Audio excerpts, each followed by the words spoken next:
हाँ, why do we need a constitution? हमें constitution की आवश्यकता क्या है? तो what is a constitution and what are its function? What role does it perform for a society?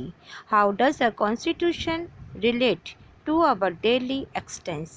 Answering these questions is not as difficult as you might think.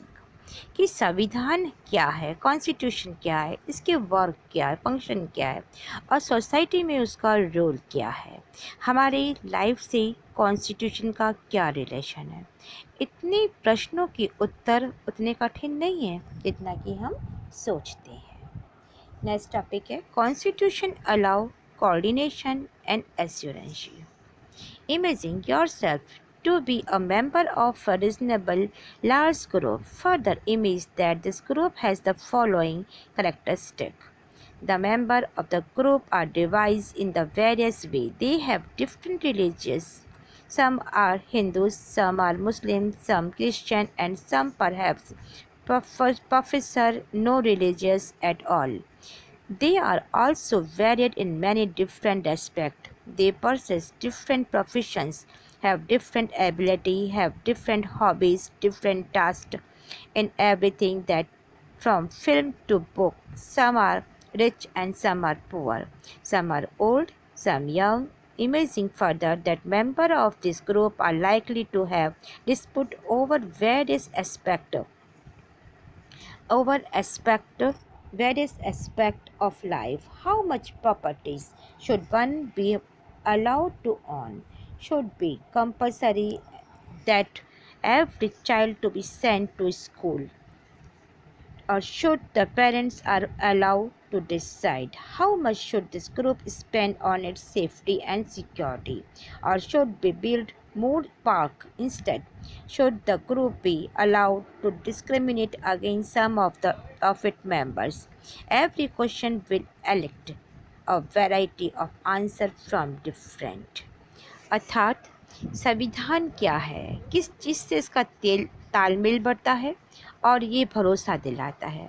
आप imagine करें कि एक बड़े समूह के आप सदस्य हैं या उसके मेंबर हैं और यह भी इमेजिन करें कि उस ग्रुप की कुछ करेक्टरिस्टिक्स यानी विशेषताएं होगी, यानी कि एक दूसरे से वो अलग भी होंगे, डिफरेंट होंगे, उनके रिलीजन डिफरेंट होंगे, कुछ हिंदू हैं तो कुछ मुस्लिम तो कुछ ईसाई या सिख भी है।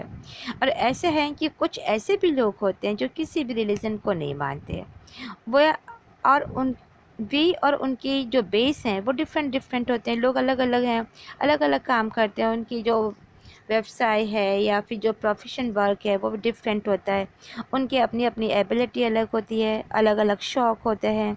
कोई फिल्म देखना पसंद करता है तो कोई बुक्स पढ़ना पसंद करता है, कुछ बहुत ही रिच होते हैं तो कुछ बहुत ही पुअर होते हैं, कोई बूढ़ा आदमी है तो कोई यंग है। तो आप इमेजिन करो कि ऐसे ग्रुप में जो मेंबर्स होते हैं उनके डिफरेंट विवाद होते हैं, अलग अलग पहलू होते हैं। अगर किसी इंडिविजुअल के पास में बहुत सारी प्रॉपर्टी है तो कितनी प्रॉपर्टी उसके पास होनी चाहिए? क्या सभी बच्चों को स्कूल भेजना भी चाहिए या उनके पेरेंट्स को चाहिए? इसके लिए हमें क्या डिसीजन लेना चाहिए? अब इस ग्रुप के लिए क्या उनकी सिक्योरिटी होगी, कितना वो पैसा स्पेंड करेंगे, और इसकी वजह से उन्हें अगर बच्चे हैं, स्कूल है तो नेचुरल है गार्डन बनवाना पड़ेगा, पार्क भी चाहिए। और कुछ ऐसे लोग होते हैं जब वो अपने ग्रुप में रहते हैं तो आपस में ही भेदभाव भी करना शुरू कर देते हैं। तो डिफरेंट लोग होते हैं, डिफरेंट क्वेश्चंस होते हैं, तो डिफरेंट ही उनके आंसर्स भी होते हैं। कि अगर हम एक साथ रहते हैं इतनी सारे लोग तो नेचुरल है हम एक दूसरे के ऊपर डिपेंड भी होते हैं और एक दूसरे की जो नीडनेस है उसे भी हम पूरी करते हैं और चाहते भी यही हैं कि जब नीडनेस पूरी हो तो वहाँ पे पीस भी बना रहना चाहिए। जब पीस होगा तो इसके लिए क्या करना चाहिए?